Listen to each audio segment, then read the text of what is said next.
আসসালামু আলাইকুম প্রিয় ভাই ও বোনেরা, আপনারা সবাই কেমন আছেন? আশা করি আল্লাহর অশেষ রহমতে সবাই ভালোই আছেন। আলহামদুলিল্লাহ, আমিও আল্লাহর অশেষ রহমতে ভালোই আছি। আজকে আমি একটা নতুন রেসিপি নিয়ে চলে আসলাম। এখানে আমি নিয়েছি লইট্টা মাছ, তাজাগুলো। মাছটা আমি ভালো করে কেটে ধুয়ে পরিষ্কার করে নিয়ে চলে এসেছি রান্না করবার জন্য। অবশ্যই লবণ দিয়ে ভালো করে ধুয়ে নিয়েছি। তারপরে এখানে আমি দিয়ে দিলাম কুচানো পেঁয়াজ। এই মাছটা আজকে আমি পানি ছাড়া রান্না করব। পেঁয়াজ দিয়ে এখানে দিয়ে দিলাম আদা, রসুন, জিরা একসঙ্গে বাটা। আমি আমার পরিমাণ মতন সব কিছু একসঙ্গে নিয়ে বেটে নিয়েছি। তারপরে দিয়ে দিলাম মরিচের গুঁড়া। মরিচের গুঁড়াও যার যার পরিমাণ অনুযায়ী ব্যবহার করবেন। তারপর দিয়ে দিলাম হলুদের গুঁড়া। এখানে 1 কেজি মাছ পুরোটাই নিয়েছি। তারপর দিয়ে দিলাম ধনিয়ার গুঁড়া। তারপর দিয়ে দিব স্বাদ মতন লবণ। এখানে মোটামুটি যা মশলা দেওয়া দরকার সব কিছু আমি কিন্তু একসঙ্গে দিয়ে দিয়েছি। পরে কিন্তু আর কোনো মশলার ব্যবহার হবে না। এখন হাত দিয়ে ভালো করে মেখে নিব।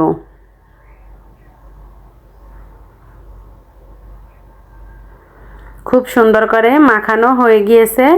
এখন এটাকে আমি 10 মিনিট রেখে দিব রেস্টে, যাতে মাছের ভিতরে মশলা প্রবেশ করে। 10 মিনিট পরে চলে এসেছি রান্না করবার জন্য। এখানে একটা ফ্রাই প্যানে তেল ভালো করে গরম করে নিয়েছি। এখন মাছগুলো দিয়ে দেব। আমার নতুন পুরাতন সকল বন্ধুদেরকে জানাই অন্তরের অন্তঃস্থল থেকে অসংখ্য অসংখ্য ধন্যবাদ ও অনেক অনেক ভালোবাসা। যে সকল ভাই বোনরা ভিডিওটা দেখা শুরু করে দিয়েছেন, প্লিজ একটা লাইক দিয়ে ভিডিওটি কন্টিনিউ করবেন। আপনার একটা লাইক আমার জন্য অনেক মূল্যবান।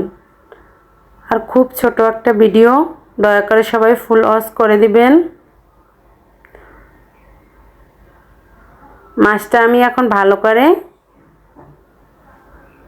মেলে দেব, যাতে একটার উপরে একটা না থাকে।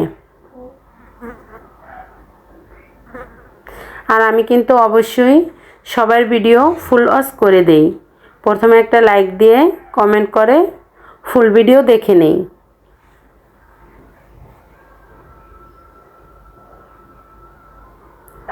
তারপর দেখুন এই মাছ থেকে কিন্তু অনেকটাই পানি বের হবে। এই যে দেখুন কতটা পানি বের হয়েছে। এখানে কিন্তু আমি একটু পানি দেইনি, পানিটা একদম টানিয়ে নিয়েছি। এখন আমি একটু উল্টানোর চেষ্টা করেছিলাম কিন্তু ওঠে না। মাছটা আমি কিছুক্ষণ নামিয়ে ঢেকে রাখবো। ঢেকে রেখে তারপর উল্টিয়ে নেব, মানে চুলা থেকে নামিয়ে নিতে হবে।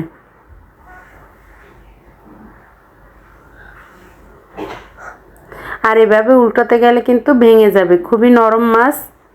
তার জন্য আমি অনেকক্ষণ প্রায় 10 মিনিটের মতন ঢেকে রেখেছিলাম। তারপর দেখুন কিন্তু আমি উল্টিয়ে দিতেছি।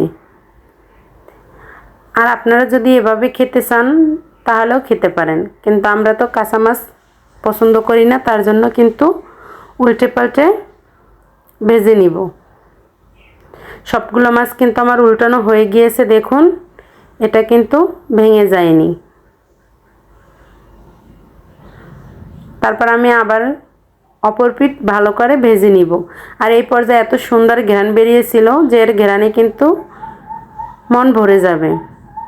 যেদিন আপনারা এই রেসিপিটা তৈরি করবেন অবশ্যই ভাত কটা বেশি করে রান্না করবেন, নয়তো ভাগে পাবেন না। আর দেখুন 1 কেজি মাছ কতটা হয়ে গিয়েছে।